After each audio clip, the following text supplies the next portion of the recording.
All right, now this one is absolutely wild and crazy, and honestly, I can't. A part of me wants to say I can't believe it, but then another part of me says I can absolutely believe it. Where we see here now how the St. Louis Police Department, or this is the St. Louis Metropolitan Police Department, once named the nation's murder capital, is losing hundreds of its police officers, and at the worst possible time. And I don't think I need to remind you guys of why this is the worst possible time, but with all the alerts and warnings that are being presented from various sources, from the CIA, from the White House, from the FBI, literally you just turn on the news, you turn on the TV, scroll any social media platform, and you'll see and understand why right now is quite possibly the worst time possible to be losing the police force, essentially to serve and protect. But maybe it's not all bad. And I'll explain that in just a moment. But I do want to share with you guys some of these key takeaways from the major blue city police force flees and staffing hits critical all-time low.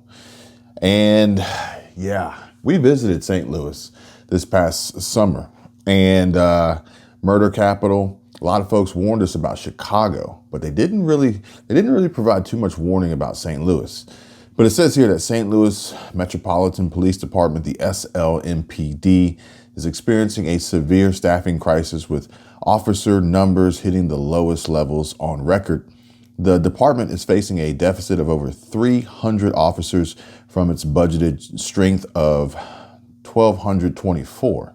And this situation has been worsening since 2020, with the number of commissioned employees decreasing annually from just over 1,200 at the start of 2020 to 1,198 in January of 2021 and to less than 1,130 last year. And so basically what that boils down to is that if you happen to be in the area that would be covered by the St. Louis Metropolitan Police Department and you are in need of assistance and help, rescue, aid, odds are they're going to be short-staffed and they're going to either put you on hold or tell you that they don't have available police force to send out at that time. So you'll be forced to fend for yourself. Perhaps maybe some of this had something to do with the defunding the police push and the BLM protests and the riots that we were seeing all around the country, which all of a sudden just kind of dissipated. But Joe Steger, the business manager for the St. Louis Police Officers Association, emphasized the urgency of addressing these vacancies, warning of significant problems if they are not filled. Warning of significant problems if they're not filled. Pay attention, folks. This is a heads up of what's to come, okay? And in response to the crisis, SLMPD Chief Robert Tracy has encouraged community involvement in recruiting officers and introducing a whopping $500 incentive for employee referrals. Despite the staffing challenges, crime in St. Louis, previously known for higher murder rates, has shown a decrease. Homicides, which peaked in 2020, have dropped by 26% year over year as of November, with declines also noted in robberies and aggravated assaults. Quite possibly because St. Louis isn't necessarily a target city on the map right now, like New York, like San Francisco, like Los Angeles, like Portland, like Seattle. There are certain key Albuquerque. There are certain key cities in America right now, in the U.S. right now, that certain sides, let's call it certain sides, would want to highlight all of their problems and theoretically, potentially direct, maybe transport and bus in and ship in the violence. That's really the best way that I can put it. They would want to ship it in, Philadelphia. And again, New York is on the list, but New York is a little nuanced if, how we want to describe New York City, because it's not just all of New York City. There's certain pockets right now, especially coming from the challenges that we face between pro-Palestinians and supporters of Hamas and the war in Gaza and opposition to the current administration and President Joe Biden, his position and his push, which he also just recently approved, which again, I don't even understand how this stuff works. Zelensky is literally like wide ass open all the time to be bopping around, hopping around the world, the globe, out there test driving yachts. I think he just picked up like 2 or 3 more giant, massive mega yachts. But I got a photo of him with Biden sitting there shaking hands as he was granted another $200 million to continue fighting this war. A war that they claim they have run out of U.S. ammunition and part of the whole gunpowder shortage, which brace yourselves for that one, folks. That one's going to be a shit show for real. But he got another 200 million. He's going to burn through that. And we, you, I, us, American taxpayers are going to cut the check for more money to feed Ukraine and this ridiculous, never-ending money pit. But however, Steger pointed out that the staffing shortages remains a critical concern for St. Louis, potentially risking civilian safety and leading to officer burnout. Instances like the one in September of 2023, where a district faced operational challenges due to the absence of just 2 officers, highlight the gravity of the situation. The SLMPD is actively hiring to address these issues. So, 2 things here. Number 1, I did put up a video yesterday, I believe, about folks leaving Florida. And it's not just Florida, because people are leaving all different states and are moving to different states all the time.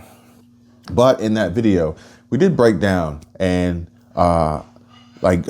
unpack a lot of the different reasons why you would want to move to Florida or any particular state for that matter, including the top 10 states that people are moving to in 2024 based on the data, and understanding why you would want to move to another state and understanding why you would want to move away from a particular state. And with the top 10 list of 2024 of cities and states that people are moving to, then you have to understand and realize that some of these folks are going to be relocating and being considered transplants out of places like St. Louis. If St. Louis is on the decline, if St. Louis has a reputation for the murder capital of the world or the country or whatever, United States, then odds are there's probably a fair amount of people who really want to get the hell out of there. So this could also be a contributing factor to a reduction in the police force, because those who are on the force are saying to themselves, I want to move, I could potentially move and more than likely easily pick up another job on another police force in another city, wherever I move to, that could potentially be far better for me financially and salary and compensation, but physically, because it's not considered the murder capital of whatever. Let's see here. It was the nation's murder capital. Okay. Number 2, we've seen this. We've heard about this. We've talked about this. I believe it was in Chicago. Okay. Now I have to assume that St. Louis is a blue state. I don't know that for a fact, but I'm going to assume St. Louis is a blue state, or Missouri is a blue state, or St. Louis is a blue city. We're going to make that assumption here. Right, wrong, or indifferent, one way or the other. We've seen this happen in Chicago. We've seen the press briefings and the video clips of them discussing bringing in alternatives to fill these vacancies in the police force by way of immigrants. Now, I'm not saying they're illegal immigrants. I'm not saying that they're illegal migrants or anything like that. But what I am saying is that they are offering opportunities and possibilities for newly nationalized citizens or those on the path to nationalization and gaining their citizenship for this country by beforehand giving them a badge and a gun, putting them in a squad car, and allowing them to ride around the nation's murder capital, because they have lost all of their other police force. Not saying that that's exactly what's happening here, but I am saying that we have heard this out of Chicago, and it is alarming. It is concerning. In addition to all the other threats that we have been presented with, that we are supposed to be on high alert, warned by the FBI, the White House, and other agents and other three-letter agencies for that matter. Folks, please pay attention. Please be safe. Please be smart. Watch your six. Stay frosty, my friends.